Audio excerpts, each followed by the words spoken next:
Hello friends, स्वागत है आप सभी का हमारे चैनल क्विक स्टडी में। मैं कमल बेस्ट। इस वीडियो के माध्यम से दोस्तों आपके यहाँ पर कराऊंगा लुसेंट का पार्ट नंबर 23 दोस्तों। इससे पहले आपको 22 पार्ट कराए जा चुके हैं, जहाँ पर आपको दोस्तों बेहद महत्वपूर्ण क्वेश्चन मिलेंगे।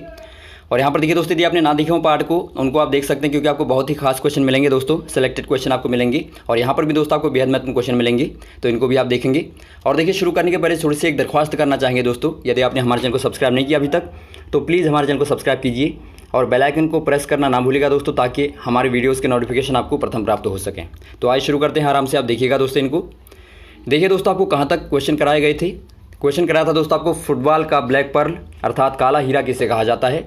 ये दोस्तों ब्राज़ील के फुटबॉल प्लेयर पेले को कहा जाता है। अगला क्वेश्चन देखिए दोस्तों, आज का क्या क्वेश्चन है। किस खेल में फ्री थ्रो शब्द का प्रयोग किया जाता है। फ्री थ्रो शब्द का प्रयोग कौन से वाले खेल में होता है दोस्तों, ये बास्केटबॉल में होता है। अगला क्वेश्चन यहाँ पर देखिए, किस भारतीय राज्य को पोलो खेल का उद्गमक माना जाता है। अर्थात दोस्तों, किस राज्य से आप कह सकते हैं कि पोलो खेल का उद्गम हुआ है। ये आपका दोस्तों मणिपुर को माना जाता है, तो मणिपुर आपका सही हो जाएगा। अगला क्वेश्चन यहाँ पर देखिए दोस्तों, गैमीबर्ड शब्द का प्रयोग कौन से वाले खेल से जुड़ा हुआ है। गैमीबर्ड शब्द दोस्तों आपका कौन से खेल से संबंधित आपको बताना है। ये आपका हो जाएगा दोस्तों शतरंज से, तो शतरंज में आप टिक कर देंगे। अगला क्वेश्चन यहाँ पर देखिए दोस्तों, क्रिकेट पिच की पोपिंग क्रीज के बीच की दूरी आपको, स्टंप और पोपिंग क्रीज के बीच की दूरी आपको बतानी है दोस्तों। यहाँ पर देखिए, क्रिकेट पिच के बारे में थोड़ा सा आपको बता दें।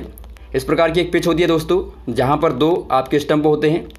एक आपका दोस्तों यहाँ पर बैटिंग क्रीज होती है, एक आपकी यहाँ पर पोपिंग क्रीज कहलाती है दोस्तों। यहाँ पर देखिए, जो आपकी बैटिंग की अपोजिट होगी वो आपकी पोपिंग क्रीज कहलाती है, तो आप याद रखेंगे। अब यहाँ पर देखिए दोस्तों, पूरी यदि विकेट के बीच की दूरी आपको पूछी जाती है बहुत बार, तो ये आपकी होती है दोस्तों 66 फीट। और यदि आप गज़ में निकालें दोस्तों, आपकी 22 गज़ होती है। यदि आपकी पूरी देखें दोस्तों आपकी, तो ये आपकी लगभग 74 होती है, 74 आपकी फिट में होती है यदि आप पूरी लंबाई देखें। अब यहाँ पर देखिए दोस्तों, यदि आपका क्रीज़ के बीच की दूरी और विकेट के बीच की दूरी आएगी दोस्तों, तो ये आपकी होती है 4 फुट की। वो भले ही आपका पॉपिंग क्रीज़ हो या फिर आपकी बैटिंग क्रीज़ हो, इन दोनों के बीच की और स्टंप की दूरी दोस्तों आपकी 4 फुट की होती है, तो यहाँ पर आपका 4 फुट सही हो जाएगा दोस्तों।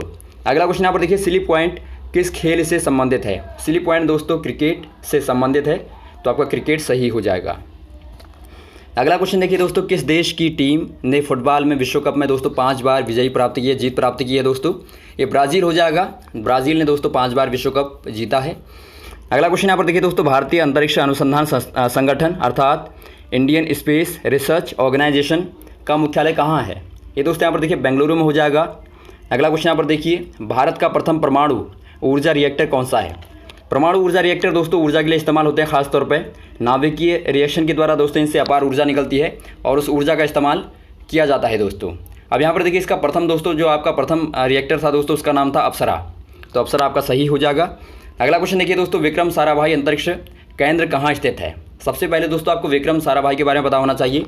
ये दोस्तों हमारे देश के महान वैज्ञानिक हैं, जो केरला के मुख्य तौर पर हैं दोस्तों, और इनके ही सम्मान में दोस्तों थम्बा भूमध्य रेखीय रॉकेट प्रक्षेपण केंद्र का नाम विक्रम साराभाई अंतरिक्ष केंद्र पड़ा है दोस्तों, जो आपका इसरो में पड़ता है। और इसरो का दोस्तों सबसे बड़ा संस्थान यहाँ पर है, ये केंद्र है। और यहाँ पर देखिए दोस्तों, आपका पड़ता है कहाँ पर, त्रिवेंद्रम में दोस्तों। त्रिवेंद्रम या फिर आप तिरुवनंतपुरम कहें, क्योंकि त्रिवेंद्रम को ही तिरुवनंतपुरम भी कहा जाता है दोस्तों, कभी आपको कन्फ्यूजन नहीं होना है। तो ये दोस्तों आपका केरला में पड़ता है। अगला क्वेश्चन देखिए दोस्तों, वन अनुसंधान संस्थान कहाँ पर स्थित है। वन अनुसंधान संस्थान मतलब दोस्तों आपका FRI अर्थात फॉरेस्ट रिसर्च इंस्टीट्यूट। ये दोस्तों आपका देहरादून में पड़ता है। इसका शुरू में नाम देखिए दोस्तों, आपका 1906 में इसका उद्घाटन हुआ इस बिल्डिंग का। इसका शुरू में नाम था दोस्तों एम्पायर फॉरेस्ट इंस्टीट्यूट, और बाद में 1921 में दोस्तों अंतर का उद्घाटन हुआ वन अनुसंधान संस्थान के रूप में। और दोस्तों यहाँ पर देखिए, ये आपका भारत का सबसे बड़ा वन आधिकारिक प्रशिक्षण केंद्र है, तो यहाँ पर दोस्तों प्रशिक्षण भी दिया जाता है। अगला क्वेश्चन यहाँ पर देखिए दोस्तों, अंटार्कटिका में प्रथम भारतीय स्थायी प्रयोगशाला का नाम क्या है, आपको बताना है। अंटार्कटिका में दोस्तों प्रथम भारतीय स्थायी प्रयोगशाला का नाम आपको बताना है दोस्तों। ये आपका हो जाएगा दक्षिणी गंगोत्री दोस्तों। अगला क्वेश्चन यहाँ पर देखिए, एलिसा अर्थात ELISA परीक्षण किस रोग के लिए पहचान के लिए किया जाता है दोस्तों। यहाँ पर देखिए, पहले आपको इसका फुल फॉर्म पता होना चाहिए। इसका फुल फॉर्म होता है दोस्तों एंजाइम लिंक्ड इम्यूनोसोर्बेंट एसे। और यहाँ पर देखिए दोस्तों, इसका इस्तेमाल किया जाता है खास तौर पर एंटीबॉडी को दोस्तों ब्लड में डिटेक्ट करने के लिए, अर्थात एंटीबॉडी का पता करने के लिए ब्लड में। तो ये दोस्तों खास तौर पे HIV अर्थात एड्स में दोस्तों इस्तेमाल होता है। तो एड्स रोग का पता लगाने के लिए दोस्तों ये टेस्ट खास तौर पे किया जाता है। अगला क्वेश्चन यहाँ पर देखिए दोस्तों, हवाई जहाज़ के ब्लैक बॉक्स का कैसा रंग होता है दोस्तों। यहाँ पर देखिए, कहने में आपका ब्लैक बॉक्स है, लेकिन रंग दोस्तों इसका नारंगी होता है, तो यहाँ पर कन्फ्यूजन आपको नहीं होना है। इसका इस्तेमाल देखिए दोस्तों क्या होता है ब्लैक बॉक्स का हवाई जहाज़ों में। यदि दोस्तों जब हवाई जहाज़ कोई क्षतिग्रस्त हो जाता है, टूट जाता है, तो उसके बाद भी दोस्तों ब्लैक बॉक्स यहाँ पर इतना मजबूत होता है कि गिरने के बाद भी वो बचा रहता है दोस्तों। और इसमें दोस्तों सारा डाटा स्टोर होता है, सारी जानकारी होती है, इन्फॉर्मेशन होती है, उड़ान की जानकारी होती है दोस्तों, रिकॉर्डिंग की जानकारी पूरी होती है। तो जब भी कोई क्षतिग्रस्त होगा दोस्तों, उसकी वास्तविकता का पता लगाने के लिए ब्लैक बॉक्स का ही इस्तेमाल किया जाता है। और ये दोस्तों टाइटेनियम का बना रहता है, जो आपका बहुत मजबूत धातु होती है, तो इसीलिए दोस्तों ये जलता भी नहीं और गिरकर टूटता भी नहीं दोस्तों। अगला क्वेश्चन यहाँ पर देखिए दोस्तों, खुरपका तथा मुंहपका रोग, इसे दोस्तों आप बोलते हैं फूट एंड माउथ रोग डिजीज़। तो इसका दोस्तों यहाँ पर देखिए किन जानवरों में पाया जाता है आपको बताना है। ये दोस्तों खास तौर पर गाय और भैंस में पाया जाता है, तो आपका गाय और भैंस में पॉपुलर बीमारी है दोस्तों ये। अगला क्वेश्चन यहाँ पर देखिए दोस्तों, सूचना की उस सबसे छोटी इकाई को क्या कहते हैं दोस्तों, जिससे कंप्यूटर में समझ और प्रोसेस किया जा सकता है। ये छोटी इकाई होती है दोस्तों आपकी बिट, आप याद रखेंगे बिट होती है दोस्तों। अगला क्वेश्चन यहाँ पर देखिए दोस्तों, 2011 की जनगणना के अनुसार भारत की नगरीय जनसंख्या कुल जनसंख्या की दोस्तों कितने प्रतिशत है। ये दोस्तों लगभग यहाँ पर देखिए 27.78% दोस्तों शहरी जनसंख्या है दोस्तों। यदि आप टोटल पॉपुलेशन की बात करें, उसकी दोस्तों केवल 27.78% हो जाएगी। और दोस्तों यहाँ पर देखिए लगभग 72% दोस्तों ग्रामीण इलाकों में ही लोग रहते हैं आज भी। ये दोस्तों आपका 2011 की जनगणना के मुताबिक है।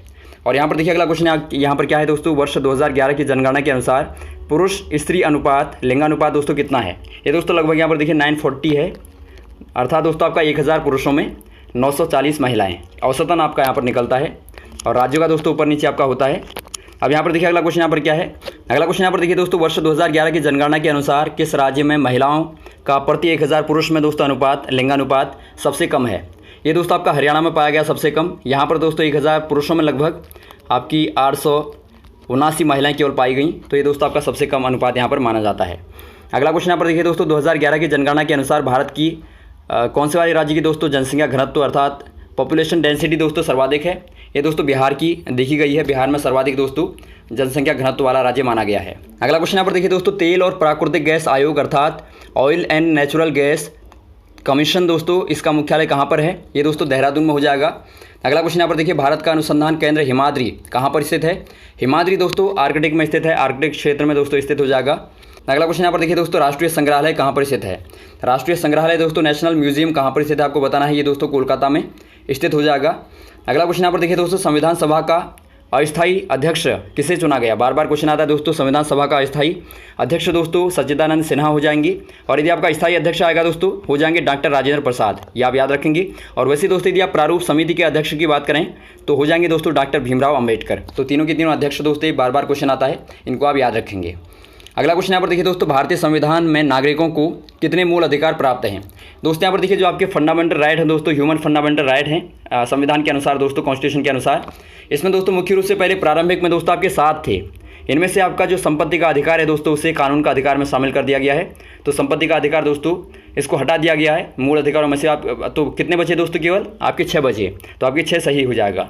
अगला क्वेश्चन यहाँ पर देखिए दोस्तों, 42वें संशोधन द्वारा प्रस्तावना में कौन से वाले शब्द जोड़े गए। 42वां संशोधन दोस्तों हमारे संविधान का महत्वपूर्ण संशोधन माना जाता है। इसे आप मिनी कॉन्स्टिट्यूशन भी कहते हैं दोस्तों। इसमें देखिए यहाँ पर समाजवादी और धर्मनिरपेक्ष और अखंडता का दोस्तों तीनों शब्दों को जोड़ा गया है, मुख्य शब्दों को दोस्तों। तो ये आपके समाजवादी, धर्मनिरपेक्ष और अखंडता हो जाएगा। अगला क्वेश्चन यहाँ पर देखिए दोस्तों, भारत में सबसे अधिक वर्षा किस मानसून में होती है। दोस्तों यहाँ पर देखिए जो आपका भारत में वर्षा का दोस्तों यहाँ पर होता है, हमारा माहौल होता है, मौसम होता है, वो कौन से वाले मानसून में दोस्तों सर्वाधिक होती है आपको बताना है। ये दोस्तों आपका दक्षिण पश्चिम मानसून होता है दोस्तों, जो अभी वर्तमान में चला है दोस्तों। तो दक्षिण पश्चिम मानसून हो जाएगा। इसमें दोस्तों लगभग यहाँ पर देखिए 75% वर्षा होती है दोस्तों। भारत की 75% वर्षा जो होती है वो दक्षिण पश्चिम मानसून से ही होती है दोस्तों। और दोस्तों यहाँ पर देखिए लगभग आपकी 12% उत्तर पूर्वी मानसून से होती है दोस्तों, और कुछ यहाँ पर चक्रवात से होती है। अगला क्वेश्चन यहाँ पर देखिए दोस्तों, भारत में औसतन वर्षा कितनी होती है। भारत में औसतन वर्षा का जो औसत है दोस्तों, एवरेज है, वो आपका लगभग 118 से लेकर दोस्तों 125 सेंटीमीटर तक है। अब यहाँ पर देखिए दोस्तों आपका सेंटीमीटर क्या होता है। इसमें दोस्तों यहाँ पर देखिए एक हम इस्तेमाल करते हैं वर्षा मापी का, इसे आप बोलते हैं रेन गेज दोस्तों। तो इसमें क्या होता है दोस्तों, इसमें एक बर्तन टाइप का एक होता है, एक सिलेंडर टाइप का होता है दोस्तों। इसको वर्षा में रख दिया जाता है। तो इसमें जितना भी दोस्तों पानी की मात्रा होगी उसे दोस्तों माप लिया जाता है। तो उसी को वर्षा की माप कहा जाता है। तो ये दोस्तों आपका यहाँ पर देखिए सेंटीमीटर या फिर इंच में देखा जाता है। अगला क्वेश्चन यहाँ पर देखिए दोस्तों, दक्षिणी पश्चिमी मानसून किस राज्य से सर्वप्रथम आता है। दक्षिणी पश्चिमी मानसून दोस्तों सर्वप्रथम केरला से आता है। उसके बाद दोस्तों आपका कर्नाटक, और फिर गुजरात, और फिर दोस्तों मध्य प्रदेश, और फिर इस प्रकार से दोस्तों उत्तर प्रदेश और दिल्ली उत्तर की ओर होते हुए आता है दोस्तों। अगला क्वेश्चन यहाँ पर देखिए दोस्तों, दूरदर्शन में रंगीन प्रसारण का आरंभ कब से हुआ। दूरदर्शन दोस्तों आपको पता होगा हमारे देश का प्रथम टेलीविज़न दोस्तों प्रसारण केंद्र है। ये आपका यहाँ पर देखिए प्रथम रंगीन की बात करें दोस्तों तो आपका 1982 में दोस्तों प्रथम शुरू हुआ, तो 1982 दोस्तों आपका हो जाएगा। यदि आप केवल प्रसारण की बात करें दोस्तों तो आपका सर्वप्रथम हुआ था 1959 में दोस्तों, प्रथम बार प्रसारण यहाँ पर हुआ था 1959 में। अगला क्वेश्चन यहाँ पर देखिए दोस्तों, विश्व वन्य जीव कोष द्वारा प्रतीक के रूप में कौन से पशु को लिया गया है। विश्व वन्य जीव कोष मतलब होता है दोस्तों आपका WWF अर्थात वर्ल्ड वाइल्ड लाइफ फंड दोस्तों। अब यहाँ पर देखिए इसके द्वारा दोस्तों प्रतीक के रूप में पांडा को लिया गया है और इसका उद्देश्य क्या होता है दोस्तों, ये पर्यावरण की रक्षा करता है, सुरक्षा करता है दोस्तों और उसे रिस्टोर करता है। अगला क्वेश्चन यहाँ पर देखिए दोस्तों, विश्व में सबसे बड़े कंप्यूटर नेटवर्क का नाम क्या है। ये दोस्तों आपका इंटरनेट हो जाएगा। अगला क्वेश्चन यहाँ पर देखिए, ईमेल के जन्मदाता कौन है। ईमेल के जन्मदाता हो जाएंगे दोस्तों रे टॉमलिंसन दोस्तों। अगला क्वेश्चन यहाँ पर देखिए, वर्ल्ड वाइड वेब अर्थात दोस्तों WWW के आविष्कारक कौन है। ये दोस्तों हो जाएंगे टिम बर्नर्स-ली। WWW के दोस्तों आविष्कारक टिम बर्नर्स-ली। अगला क्वेश्चन यहाँ पर देखिए दोस्तों, HTTP का पूर्ण रूप क्या है। ये दोस्तों आपका हो जाएगा हाइपर टेक्स्ट ट्रांसफ़र प्रोटोकॉल। ये दोस्तों एक प्रकार की प्रोटोकॉल एप्लीकेशन है दोस्तों, तो आपने देखा होगा HTTP लिखा रहता है पहले से, तो ये दोस्तों एक प्रकार का एप्लीकेशन प्रोटोकॉल है। इसका फुल फॉर्म होता है दोस्तों आपका हाइपर टेक्स्ट ट्रांसफ़र प्रोटोकॉल। अगला क्वेश्चन यहाँ पर देखिए दोस्तों, दीपिका कुमारी का संबंध किस खेल से है। दीपिका कुमारी का संबंध दोस्तों तीरंदाजी से है। तीरंदाजी दोस्तों जो आपकी तीर वाली होती है, मारने वाली निशानेबाजी। अगला क्वेश्चन यहाँ पर देखिए दोस्तों, भारत में करेंसी नोट पर उसका मूल्य कितनी भाषाओं में लिखा रहता है। बहुत ही महत्वपूर्ण क्वेश्चन है दोस्तों। भारत में जो आपका करेंसी नोट होता है दोस्तों उसका मूल्य कितनी भाषाओं में मुख्य रूप से लिखा रहता है। ये दोस्तों आपका 17 भाषाओं में लिखा रहता है, 17 लैंग्वेजेस में दोस्तों आपका लिखा रहता है। अगला क्वेश्चन यहाँ पर देखिए दोस्तों, फ्रांस की क्रांति कब हुई थी। फ्रांस की क्रांति हुई थी दोस्तों आपकी 1789 में। इसे दोस्तों फ्रांस की राज्य क्रांति बोला जाता है और इसके तहत दोस्तों सामंतवादी व्यवस्था जो आपकी फ्रांस में थी उसे खत्म कर दिया गया था दोस्तों। तो ये रहे दोस्तों आपके महत्वपूर्ण क्वेश्चन जो आपने यहाँ पर देखे। उम्मीद आपको अच्छे लगे होंगे और भी इस प्रकार के क्वेश्चन को दोस्तों आपको लगातार बताते रहेंगे। हमारे साथ भी बने रहेगा दोस्तों। Okay, thanks. जय हिंद, जय भारत।